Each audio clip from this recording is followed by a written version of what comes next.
Hello friends, good morning. সবাইকে অনেক ভালোবাসা। বন্ধুরা, তোমরা সবাই কেমন আছো? আশা করছি যে যেখানে আছো খুব ভালো আছো, সুস্থ আছো। আমরাও ভালোই আছি। আজ হচ্ছে রবিবার, আর এখন সময় ঘড়িতে বাজে বন্ধুরা 8টা 15। আমি দেখো ছেলের জন্য দুধ জাল দিতে বসিয়ে দিয়েছি, কারণ ছেলে যাবে ড্রয়িং ক্লাসে। ওর ক্লাস আছে 9:30 থেকে। তো আমি তো স্নান করে চলে এসেছি সকালবেলা, শ্যাম্পু করে দেখো। আর এখন দুধটা জাল দিয়ে রেখে বাবান গিয়েছে ব্রাশ করতে করতে বাইরে। তো এসে খাবে। আমি ততক্ষণে বেড কভারটা চেঞ্জ করে নিলাম, বিছানাটা আর কি রেডি করছি, বাসি বিছানারটা তুলে নিচ্ছি আর কি। তো তার সাথে বেড কভারটা তুলে এই যে আরেকটা কাঁচা বেড কভার পেতে দিচ্ছি। এখনও পর্যন্ত চুলটা আঁচড়ানোর সময় পাইনি। আগে ভাবলাম বিছানাটা ঠিক করি আর কি, তারপরে চুলটা আঁচড়ে নেব। বাবানকে খেতে দিয়ে দিয়েছি, কারণ কি বলো তো, আগের সপ্তাহে রবিবার ড্রয়িং ক্লাসে যখন বেরোবো আর কি, 5 মিনিট বাকি ছিল 9:30 বাজতে, মানে 9:25 হয়েছিল, তখন বাবানের পটি পেয়েছিল আর কি। তো খাওয়ার সাথে সাথে পটি পেয়েছিল, আর পটিতে যাওয়ার জন্য আর কি ড্রয়িং ক্লাসে যেতে পারেনি, যার জন্য আজকে আমি ওকে একটু তাড়াতাড়ি খেতে দিলাম। আর খাওয়া দাওয়া হয়ে গেলে ও যদি পটি পায় তাহলে ও পটিতে যেতে পারবে, আর ড্রয়িং ক্লাসটাও মিস হবে না। ওই জন্য এই কাজটা করা আর কি। তারপরে দেখলাম এই যে বাবান সত্যি সত্যি খেয়ে দিয়ে পটিতে চলে গিয়েছে বন্ধুরা। হাতে অনেকটাই সময় আছে, তো ভাবলাম ঘরের কাজগুলো করে নিই, কারণ এই কাজগুলো ফেলে রাখলে তো এখন না করলেও একটু পরে করতে হবে। আমি খাওয়া দাওয়াটা একটু পরে করব, বাবানকে ওর ড্রয়িং ক্লাসে ছেড়ে এসে খেয়ে নেব। তো যাই হোক, আমার এদিকে দেখো কাজবাজ শুরু করে দিয়েছি। আশা করছি বন্ধুরা আজকের ব্লগটা তোমাদের সবার খুব ভালো লাগবে। সবাই সঙ্গে থেকো, দেখতে থাকো।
রবিবারের সকাল বন্ধুরা, রান্নাবান্না তো এখনও হয়নি। আর রবিবারের সকাল মানেই ছুটির দিন, কিন্তু সেই দিনটা ড্রয়িং ক্লাস থাকে। তো যাই হোক, 9:30 থেকেই হয়, সকালে আর উঠতে হয় না। সকালবেলা ঘুম থেকে উঠেছি ওই প্রায় 7:30 পর আর কি, অনেকটা বেলা পর্যন্ত আর কি শুয়েছিলাম। তো ছুটির দিনে কে না শুতে চায় বলো। তো যাই হোক, সত্যি কথা বলতে না, ঘুম যত যেন সকালবেলাতেই বেশি পায়, এটাই হচ্ছে ব্যাপার। আর আমাদের যেহেতু মর্নিং স্কুল বাবানের, তো আমাদের তো উঠতে হয় সেই 5টা থেকে 5:30টার মধ্যে। যদি মনে করি টিফিন করে দিতে হবে, মানে টিফিন বানিয়ে দিতে হবে, তাহলে 5টায় উঠলে ভালো হয়। টিফিন বানানো, ছেলেকে রেডি করা। তো যাই হোক, আজকে ছুটির দিন বন্ধুরা, আর সেগুলো আর করতে হয়নি। আর এখন আমি ঘরের কাজ বাজে যে হয়ে গেল, ঘরটা ঝাড় দেওয়া হয়ে গেল, মানে ঘরের কাজ হয়ে গেল। তো এখন আমি রেডি হব, কারণ অনেকটাই বেজে গিয়েছে। রেডি হয়ে তারপরে আর বাবানকে রেডি করাতে হবে, তারপরে বেরিয়ে পড়ব। তো ঘরটা ঝাড় দেওয়া হয়ে গেল, এখন যাব হাত মুখ ধুতে। ছেলেকে রেডি করাবো বললাম, আমি নিজেও রেডি হব। তো যাই হোক, বাবানকে চলো দিয়ে আসি, দিয়ে এসে পরে আবার তোমাদের সঙ্গে কথা হচ্ছে। ততক্ষণ সবাই দেখতে থাকো, সাথে থাকো। তো বন্ধুরা, বেজে গিয়েছে 11:30, বাবানকে নিয়ে চলে এসেছি। আর বাবানকে দেখো ভাত খেতে দিয়েছি, কারণ হচ্ছে ওর খিদে পেয়েছে। তখন তো দুধ বিস্কুট খেয়ে গিয়েছিল আর কি। তো আমি তো ভাতটা করেছিলাম, কারণ আমার ছেলেকে আমি একবার ভাত দিই, তোমরা জানো। তো বাবান এসে বললো, মা খাবো, খিদে পেয়েছে। আসার সময় দেখো একটা চিপসের প্যাকেট, চিপস বলতে ওটা একটু মানে মশলাদার আর কি, ওটা নিয়ে এসেছিলো। বললো ওটা কিনে দাও, তো দিয়েছিলাম। তো বললো আলু সেদ্ধ ভাত, তো বললাম আমি ওটার সাথেই খাবো। তো আমাদের এই মধ্যবিত্ত পরিবারের জীবনযাপন না বন্ধুরা, এরকমই হয়, বুঝলে তো। খাওয়া দাওয়া বলো, তারপরে পোশাক আশাক বলো, যাই হোক আমাদের লাইফস্টাইলটা এরকমই হয়। আর ওকে আমি খেতে দিয়ে দিয়েছি আলু সেদ্ধ ভাত, ওই চিপসের সাথেই খাচ্ছে আর কি। আর আমি এদিকে শাড়িটা পরে নিলাম। আজকে যেহেতু বন্ধুরা বৃষ্টি হচ্ছে না, আর আজকে জানি কি একটা কেমন জানি একটা গরমও লাগছে। সকাল থেকে একদমই বৃষ্টি পড়েনি, একটু হালকা রোদ বেরোচ্ছে, আবার রোদটা বন্ধ হয়ে যাচ্ছে আর কি। তো যাই হোক, গরমটা আছে এটাই বলতে চাইছিলাম। আর আমি এই যে চুলটাও বেঁধে নিলাম, কারণ গরম লাগছে তো খোঁপা করে নিলাম আর কি। তো যাই হোক, এখন যাবো রান্নাঘরে। চলো তোমরা সবাই আমার সাথে দেখি কি রান্না করা যায়। আর এদিকে আমি এই করেছিলাম, মানে আদা রসুনটা আর কি ছাড়িয়ে রেখেছিলাম। মিক্সি থেকে মশলাটা আমি এঘর থেকেই করে নিয়ে যাই, কারণ আমার মিক্সচারটা এঘরেই থাকে তোমরা জানো। তো এই দেখো, মশলাটা করার জন্য বসে পড়েছি মিক্সচারে। আর মশলাটা করা হয়ে গেছে, ভাবলাম মিক্সচারটাও মুছে পরিষ্কার করে রেখে দিই।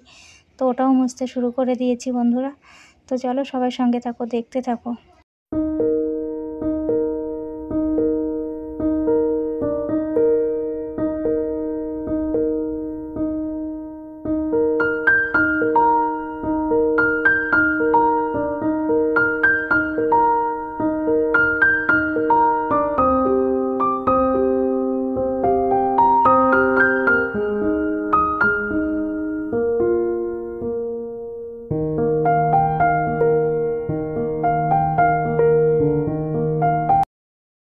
ফ্রিজটা খুলে নিলাম সবজি নেওয়ার জন্য। তরুলিগুলো দেখো অনেকগুলোই পেকে গেছে, কচু আছে, কাঁকরোল আছে, বেগুন আছে।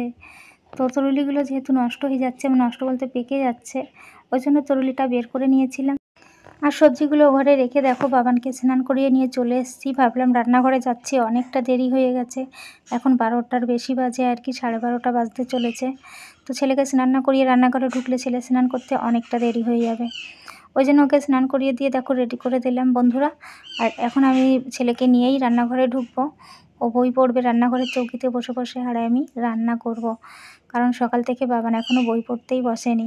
তারপরে চলে এসেছি রান্নাঘরে। এসে দেখো আজকে ডিমের অমলেট করব, অমলেট করে ওটাকে ঝাল করব আর কি। ডিমটাকে নুন দিয়ে ভালো করে ফেটিয়ে নিলাম, তারপরে দিয়ে দিলাম এই যে তেলের উপরে অমলেট করে নেব। এতে পেঁয়াজ লঙ্কা দিই না আমি, মানে যে ডিমটা আর কি অমলেট করে ঝাল করি ওটার মধ্যে, ডিমটার মধ্যে আর কি পেঁয়াজ লঙ্কা দিই না, একটু নুন দিয়ে ভেজে নিয়েছি ব্যাস। আমি ডিমের অমলেটের মধ্যে মানে ঝালের মধ্যে আর কি আলু দেবো, কারণ আমার ছেলের তো আলু ছাড়া চলবে না, ওই জন্য 2টো আলু এইভাবে কেটে নিয়েছি বেশ সুন্দর করে। এটাকে নুন হলুদ দিয়ে তেলে ভেজে তুলে রাখবো বন্ধুরা, লাল লাল করে। আর ঝোলের আলু না একটু ভেজে রাখলে না আলুটা খেতে বেশি টেস্ট হয়। তারপরে দেখো জিরে ফোড়ন দিয়ে আমি এখানে পেঁয়াজ কুচি দিয়েছি, পেঁয়াজটাকে লাল লাল হয়ে গেলে মশলা দিয়েছি, তারপরে আলুটা ওর মধ্যে দিয়ে ভালো করে কষিয়ে নিচ্ছি মশলাটা, আলুটাও কষা হবে আর কি। ভালো করে মশলা কষিয়ে তেল ছেড়ে এলে জলটা দিয়ে দিলাম। এবার আমি ঝোলটা ঢাকা দিয়ে রেখেছি, ঝোলটা একটু ফুটতে থাকুক। আর এদিকে দেখো আমি আগে থেকেই মশলা কষাতে কষাতে সবজিটা কাটছিলাম আর কি, তরুলিটা সঙ্গে নিয়ে এসেছি একটা কাঁকরোল, কাঁকরোলটাকেও চাকা চাকা করে কেটে নেবো, ভাজা খাবো আর কি। এই যে তরুলি আছে, কাঁকরোল আছে, এর না তরকারি খেতে একদম ভালো লাগে না। তো যাই হোক, কাঁকরোল তাও আলু দিয়ে মাছ হলে, জ্যান্ত মাছ হলে ঝোল করলে ভালো লাগে আর কি। তো কাঁকরোল ভাজা, তরুলি ভাজা, আর হচ্ছে ডিমের ঝোল, ডিমের অমলেট করে আর কি ঝাল হবে।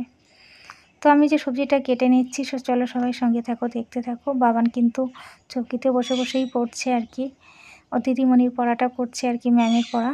তো চলো সঙ্গে থেকো, দেখতে থাকো।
এদিকে দেখো বন্ধুরা, রান্নাবান্না কমপ্লিট হয়ে গেছে। তরুলি, কাঁকরোল ভাজা, এখানে আছে ডিমের ঝাল। বাস এবার হচ্ছে বন্ধুরা মোছামুছির পালা। তো রান্নার জায়গাটাকে আমি সুন্দরভাবে মুছে দেবো এখন, মুছে দিয়ে তারপরে রান্নার যে বাসনটা আছে বাসনগুলো মেজে নেব। তো তারপরে যাব ঘরে। বেশ একটু গরম লাগছে, বেশ একটু বলতে বললাম তোমাদের আজকে গরম আছে, এখনও বৃষ্টি হয়নি। তো রোদটাও যে সেইভাবে দিচ্ছে তা কিন্তু নয়। তো চলো বন্ধুরা, দেখতে থাকো, সঙ্গে থেকে।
তো বন্ধুরা, খাবার দাবার নিয়ে ঘরে চলে এসেছি, ভাত বেড়ে নিয়ে বসে পড়েছি। দেখো, কাঁকরোল ভাজা, তরুলি ভাজা, ডিমের ঝোল। তো বন্ধুরা, আজকে আমি আমার প্রতিদিনের রুটিনের কিছুটা তোমাদের সাথে শেয়ার করলাম, সকাল থেকে দুপুর পর্যন্ত আর কি আমি যা যা করি আর কি প্রতিদিনের রুটিন। তো খেতে বসে পড়েছি। আজকের ব্লগটা এই পর্যন্ত রাখবো। সবাই অনেক ভালো থেকো, সুস্থ থেকো, সাবধানে থেকো।